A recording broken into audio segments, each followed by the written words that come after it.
Good morning, everyone. We are studying chapter median, in which in my previous video I have explained you how to calculate median when individual series is given. Today I am going to continue with discrete series. Now, what is discrete series? In which we have given the variables and the corresponding frequency, that means x and f are given, right? And in this, what we will do is, the very first thing what we have to do is, we always have to arrange the data. Arrange the data in ascending or descending order.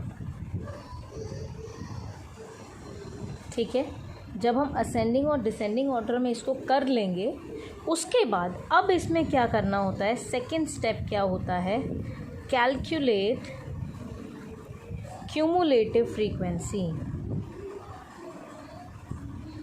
Cumulative frequency, that means CF का एक column आपको बनाना पड़ेगा. और cumulative frequency निकालने के बाद formula आपको लगाना है. फॉर्मूला विल बी सेम जो हम लोगों ने इंडिविजुअल सीरीज़ में लगाया था. Median is equal to size of n+1/2th item, right, जहाँ पे m is median and n is number of items. Now let me explain you this with an example. Suppose a question is given, calculate median, and the size is given 5, 7, 6, 9, 8. Along with this size, the frequencies of these items are given.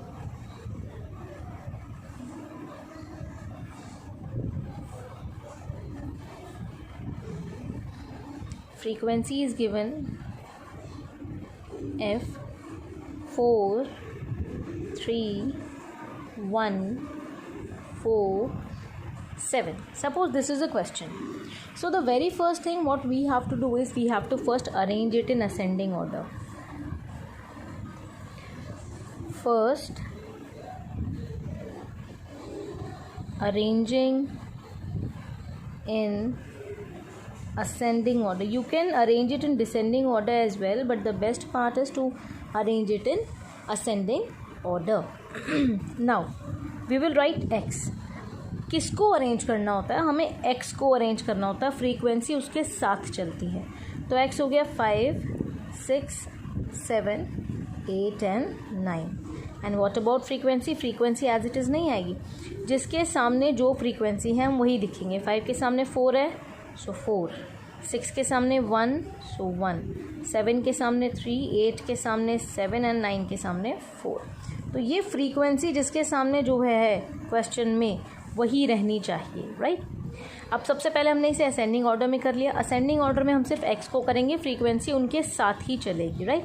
Then the second step is to calculate cumulative frequency. This is CF. How do we write cumulative frequency? First one is written as it is, 4 plus 1, 5. Then 5 plus 3, 8. 8 plus 7, 15. 15 plus 4, 19. इसको कैसे check करेंगे, verify कैसे करेंगे कि हमारा ठीक है? Frequency का जो टोटल है वो लास्ट क्यूमुलेटिव फ्रीक्वेंसी होना चाहिए. हम चेक कर लेते हैं. सिग्मा एफ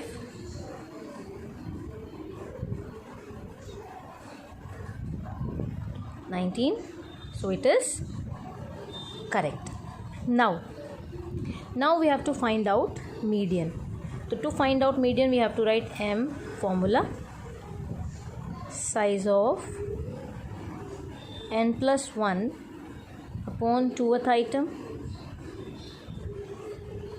तो n अब यहाँ पे क्या है, टोटल ऑफ फ्रीक्वेंसी. अब n आप ऐसे काउंट नहीं करेंगे ना, ये इंडिविजुअल सीरीज़ नहीं है.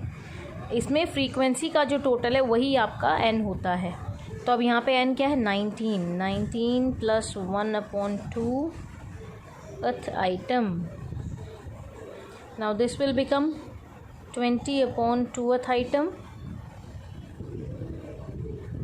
That means it is 10th item. अब यहाँ पर 10th आइटम का मतलब क्या? इंडिविजुअल सीरीज़ में तो जो भी हमारा आइटम आता था हम उतना काउंट करते थे और उसे लिख लेते थे, बट यहाँ पे 10th आइटम कौन सा है हमें नहीं पता. तो 10th आइटम हम कैसे देखेंगे? We will look in the cumulative frequency कि ये 10 किसके अंदर आ रहा है. 10 आ रहा है 15 के अंदर, क्योंकि 8 से तो बड़ा है, बट 15 के अंदर 10 आ रहा है. तो 10th item lies in cumulative frequency 15.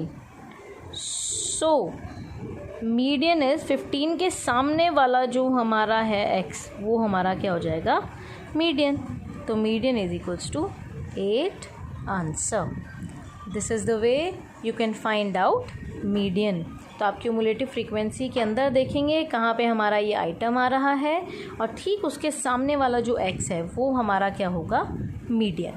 I hope this is clear to you. बाकी हम लोग क्लास में भी करेंगे और आप फर्दर कुछ क्वेश्चंस को आप सॉल्व करके देखिए. कोई भी प्रॉब्लम आपको आती है तो आप किसी भी समय किसी भी टाइम आप मुझसे पूछ सकते हैं. Good bye. Thank you.